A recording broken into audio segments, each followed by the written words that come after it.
Paul Pierce, my name is Michelle, Thunder Spurs. It's a Southwest duel, but we want to start today where we haven't spent nearly enough time this season. In the North, last night, the Toronto Raptors ended the Rockets' 17-game win streak. Y'all got it. Yes, behind indeed. 30 points from Kyle Lowry. Give it up and now. despite 40 from Harden, only the second loss this season when Harden, Chris Paul, and Clint Capella all played. Toronto's now won 14 of their last 15.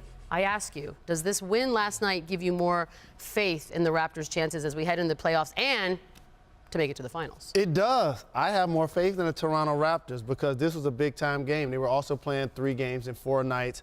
They were hosting the Houston Rockets. And we expect DeMar DeRozan to consistently get me 25 to 30 a game. Kyle Lowry stepped up, making big threes. But what about their role players? Let me introduce you guys.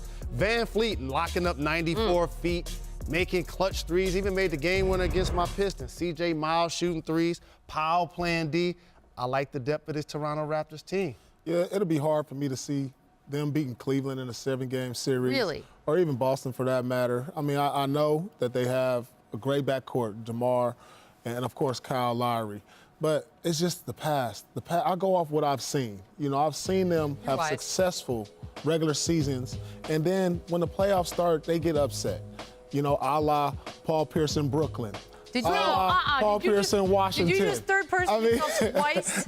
I mean, but it's something that it continues to happen. So one win against the Houston Rockets, who are on a 17-game win streak, doesn't really change what I really think about them. I think they'll challenge Cleveland a little bit better, or maybe Boston, but it's tough for me to see them. Raptors fans feel like they don't get enough love, so if you want to tweet at Paul, that was all him. I mean, they don't like me about anyway. everything. They don't like me in Toronto. Shocking. Last season, the Raptors were among the slowest teams in the league. This year, they're 12th in pace. They're scoring fewer points from mid-range, taking more threes, and all of that's possible thanks to their increased assist numbers. Okay, Paul, I'm going to go back to you right away. I actually like the way they are. So you like the change? Well, I like the change because, you know, they played a lot of isolation ball. And that's something we're seeing from Houston. They've changed from that because of the playoff failures. Now, people are saying Houston could beat Golden State.